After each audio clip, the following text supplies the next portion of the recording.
In April 1944, a quiet unease filled the air across the European countryside. Soldiers and civilians alike moved with a rigid purpose, shaped by months, even years of war. For some, this was normal. For others, it was the beginning of a confrontation with something entirely unexpected. For German prisoners of war held in Allied camps, April began like any other month of captivity. The rules were clear, the routines predictable. Guards maintained authority, food was measured, and freedom was confined to small yards or huts. Yet in the midst of routine, whispers began circulating. Strangers were treating them not with suspicion, but with restraint, and occasionally, kindness. Many prisoners had grown up on stories of the enemy, tales of cruelty, threats, and overwhelming force. The very idea that those who had defeated them could act with civility seemed impossible. Soldiers carried these notions into the camps like armor, expecting contempt, ridicule, and harsh treatment. These expectations shaped every step, every glance, every interaction. In diaries preserved from that time, one young German soldier wrote, "We arrived expecting cold stares and sharp orders. Instead, we were greeted with calm voices and measured gestures. I could not understand it. Every instinct told me to prepare for punishment, yet there was none." The preparation for captivity had been as mental as it was physical. Prisoners often rehearsed the worst scenarios. They imagined harsh interrogations, taunting, and deprivation. Men had packed memories of propaganda into their minds, believing they understood their captors fully. And yet, nothing could prepare them for subtle human gestures that defied expectation. In these camps, simple acts carried extraordinary weight. A shared cigarette offered without demand, a question asked politely rather than curtly, a plate of food placed carefully before them. These small details triggered confusion and often hesitation. Many prisoners paused, unsure whether to accept, to refuse, or to retreat. Letters from soldiers capture this mental disarray. One account reads, "I stared at the bread on the table. My hand hovered. There was no anger in the eyes of the men serving it. There was calm. I felt ashamed, though I knew I had no reason to be. My mind could not grasp that this was real." The psychology behind such reactions was complex. Decades of indoctrination and fear had trained these men to see enemies everywhere. Yet, the reality of civility disrupted their thought patterns. They were forced into a liminal space between expectation and observation, where every gesture, no matter how small, demanded interpretation. Some prisoners attempted to assert old hierarchies within the camp. They tested boundaries, expecting retaliation. They whispered among themselves, trying to make sense of calm treatment. In many cases, this only intensified their confusion. When a guard responded politely to a question, it challenged years of ingrained belief that power must be enforced through fear. This uncertainty created an unusual form of tension. The physical environment was controlled, predictable. Meals arrived on schedule, beds were assigned. But the mind was unmoored. Prisoners often described sleepless nights, not from hunger or discomfort, but from internal debate. What did this courtesy mean? Was it a trap? Were they being mocked? Could it be trusted at all? Observational reports from Allied camp officers note a remarkable pattern. Prisoners would watch small acts of care with quiet attention. They would hesitate before eating, pause before responding, and sometimes retreat into silence. One officer noted, "It was as though they were learning a new language. Every polite word, every controlled gesture seemed foreign to them. We thought doubt in their eyes, but also something else. Curiosity." Curiosity, however, was not immediate. For many, it competed with instinctive suspicion. A German soldier wrote, "I wanted to reach for the bowl of soup. My mind screamed to wait. Perhaps they were testing me. Perhaps it was a trick. My hunger fought with my doubt. I could not win either side." The arrival process in these camps was a key moment of psychological tension. Prisoners were marched, sometimes for hours, under neutral supervision. They were counted, recorded, and guided to their quarters. Yet, instead of the harsh reprimands they anticipated, officers offered guidance and occasionally quiet words of reassurance. These small gestures produced a cascade of mental reactions. Prisoners questioned prior experiences. They recalled propaganda that portrayed the enemy as merciless. They compared those expectations to the reality before them. And in the silence of these reflections, anxiety mingled with disbelief. Food distribution was one of the most telling moments. In letters, men described staring at plates stacked with bread, potatoes, and soup, all carefully portioned. The sight of food without immediate threat was disorienting. Some would pause for long minutes, hands shaking. Some would glance at fellow prisoners for confirmation, as if group observation could validate reality. One entry reads, "I looked at the meal. I expected mockery, an insult, or a command to wait. There was none. I felt a strange emotion, perhaps relief, perhaps guilt. I could not tell. My companions looked as puzzled as I did. We did not speak, only watched." The human mind struggles to process kindness when it is unexpected. For prisoners trained to see hostility, these acts became almost surreal. The brain attempted to reconcile two incompatible realities: the world as they had been told it existed, and the world as it actually was in the camp. This conflict produced subtle behaviors. Men would refuse eye contact, hesitate to accept objects, or retreat to corners of their quarters. Silence became a coping mechanism. By not responding immediately, they could slow the process of adjustment, buying time to make sense of a reality that contradicted every prior assumption. Diaries also reveal attempts to rationalize the experience. Some prisoners concluded that polite behavior was a form of control. Others suspected deception. Yet others, over time, began to appreciate the difference between expectation and reality, even if they did not fully trust it. The psychological tension was heightened by observation of others. Prisoners watched both captors and fellow prisoners with intense scrutiny. Every movement, every glance, every word was analyzed. A small smile or a nod could trigger hours of reflection. The mind searched for meaning in gestures, seeking patterns, explanations, or hidden threats. In the yards and common areas, prisoners often displayed a strange stillness. They walked slowly, spoke minimally, and avoided sudden movements. The calm environment magnified their inner turmoil. What should have been routine became a source of silent anxiety. Each ordinary day stretched, its normalcy made unfamiliar. Letters from older prisoners describe a gradual shift. At first, they resisted every form of civility. Later, some began to experiment with small interactions: a word exchanged politely, a question answered calmly, a shared meal without incident. Each small test became a measure of trust, though never complete.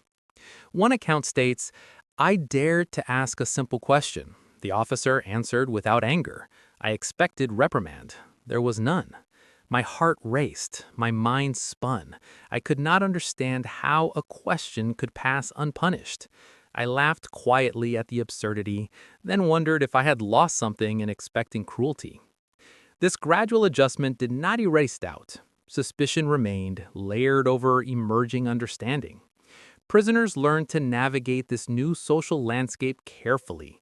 Every act of courtesy required interpretation. Every moment of calm demanded reflection. The psychological impact of these experiences would last far beyond the camp walls. Many prisoners later wrote about how these early encounters with unexpected civility reshaped their understanding of human behavior.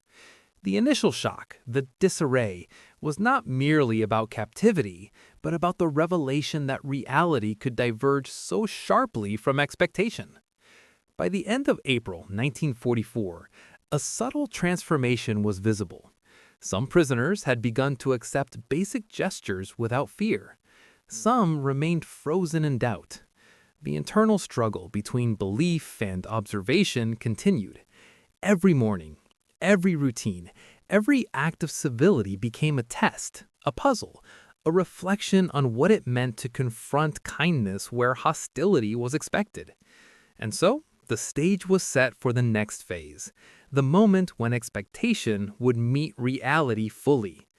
The tension that began with quiet observation, hesitant meals, and hesitant words would soon face undeniable truths. In the coming days, prisoners would encounter situations that challenged not only their assumptions about the enemy, but about themselves. For now, they remained in that delicate space, suspended between fear and curiosity, expectation and observation, disbelief and the first fragile threads of trust. It was a mental disarray unlike any other, shaped not by violence, but by the simple, disarming act of human courtesy. In this quiet struggle, the seeds of understanding were planted. The mind, once armored with fear and propaganda, began to explore a new possibility, that the world could contain gestures of care even amidst war. And yet, no one could know how deeply this would challenge them, or how profoundly it would affect the coming months of captivity. This was the beginning of a journey through uncertainty, hesitation, and reflection. A journey that would continue, measured not in battles, but in moments. A shared meal, a calm word, the careful placement of bread on a table. These small, unassuming acts were shaping minds as surely as any historical event, slowly unraveling expectations and revealing the complexity of human experience in wartime. When April 1944 turned to May, the quiet tension within the camps began to unfold into moments of undeniable reality. Prisoners who had lingered in hesitation and doubt now faced a world that defied their deepest expectations. Every routine, every act of civility became sharper, clearer, and impossible to ignore. The first full meals under observation were revealing. Men had waited, unsure whether to touch the plates. But once they did, the calm continued. Food was offered without insult or sarcasm. Soldiers watched silently, a patient presence rather than a force. One prisoner noted in a letter, "The first spoonful of soup felt heavier than any march. I was aware of every movement, every glance. I kept expecting something to go wrong, but nothing did." This was not simply relief, it was disorientation. The mind, trained to anticipate hostility, found itself in uncharted territory. Prisoners began noticing details they had overlooked before. The precise folding of blankets, the orderly arrangement of tables, the careful attention to hygiene. Every act of organization, every measured gesture spoke of a system built not on fear, but on structure and calm. Some prisoners reacted with hesitation. They would look up from their meals and scan the room, as if searching for hidden threats. Others tried to withdraw into routines they could control, tidying their bedding, rehearsing silent prayers, or writing letters that they hoped would anchor their minds. The psychological strain was subtle but pervasive. Accounts from diaries reveal a recurring theme: disbelief. One soldier wrote, "I could not believe that we were allowed to rest, to eat, to speak quietly without consequence. It felt unnatural, as though the world had paused and left me behind. I wanted to test it, to push, but fear still lingered." When April 1944 turned to May, the quiet tension within the camps began to unfold into moments of undeniable reality. Prisoners who had lingered in hesitation and doubt now faced a world that defied their deepest expectations. Every routine, every act of civility became sharper, clearer, and impossible to ignore. The first full meals under observation were revealing. Men had waited, unsure whether to touch the plates. But once they did, the calm continued. Food was offered without insult or sarcasm. Soldiers watched silently, a patient presence rather than a force. One prisoner noted in a letter, "The first spoonful of soup felt heavier than any march. I was aware of every movement, every glance. I kept expecting something to go wrong, but nothing did." This was not simply relief, it was disorientation. The mind, trained to anticipate hostility, found itself in uncharted territory. Prisoners began noticing details they had overlooked before: the precise folding of blankets, the orderly arrangement of tables, the careful attention to hygiene. Every act of organization, every measured gesture spoke of a system built not on fear, but on structure and calm. Some prisoners reacted with hesitation. They would look up from their meals and scan the room, as if searching for hidden threats. Others tried to withdraw into routines they could control, tidying their bedding, rehearsing silent prayers, or writing letters that they hoped would anchor their minds. The psychological strain was subtle but pervasive. Accounts from diaries reveal a recurring theme: disbelief. One soldier wrote, "I could not believe that we were allowed to rest, to eat, to speak quietly without consequence. It felt unnatural, as though the world had paused and left me behind. I wanted to test it, to push, but fear still lingered." Observation became a coping mechanism. Prisoners watched the guards, noting the steadiness of their steps, the calm in their eyes, the absence of mockery. They watched each other, trying to measure reactions and find clues for how to behave. Silence was not empty. It was full of calculation, reflection, and anticipation. Yet slowly, some began to respond. Small gestures emerged: a nod in acknowledgement, a quiet question, a hesitant smile. Each small exchange was a victory of understanding over suspicion. One man recalled, "I spoke to a guard to ask the time. His voice was calm. There was no scorn, no impatience. I remember feeling my chest tighten and release at the same moment. It was astonishing." The psychological impact deepened during structured activities. Work assignments, once feared as potential punishment, were carried out with guidance rather than coercion. Prisoners found themselves in situations where effort, not fear, determined outcomes. The contrast between expectation and reality became a daily lesson. Letters describe these experiences in detail. One reads, "I worked in the garden, expecting shouting, threats, and ridicule.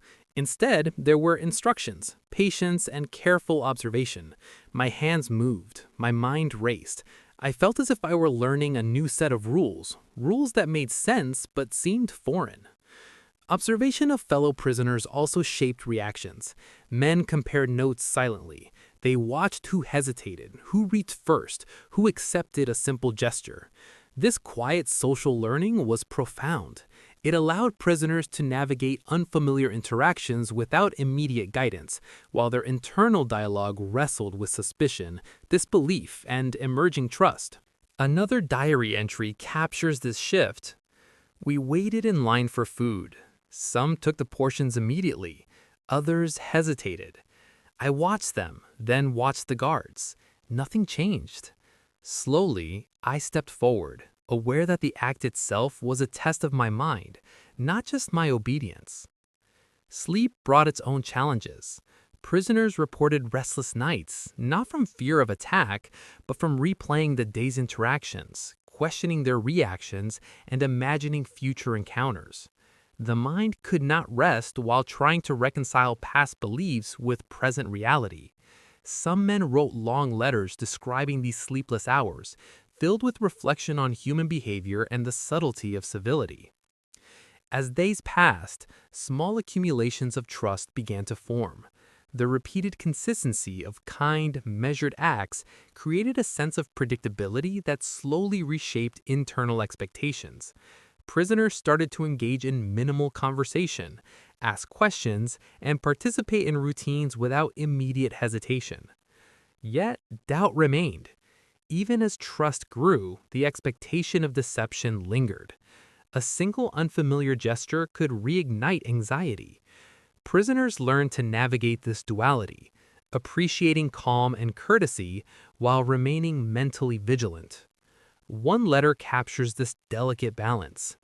"I began to understand that we were not being mocked or tricked, and yet I still hesitated before speaking, before moving. The courtesy was real, but it demanded attention. It forced me to think in ways I had long avoided."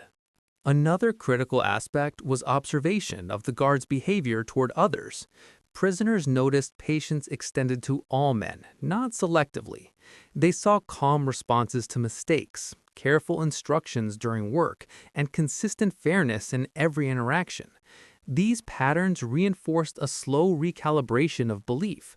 Civility was not an exception, but a rule. The psychological tension was mirrored in group dynamics. Men discussed quietly, compared notes, and attempted to decode the motivations behind this unexpected behavior.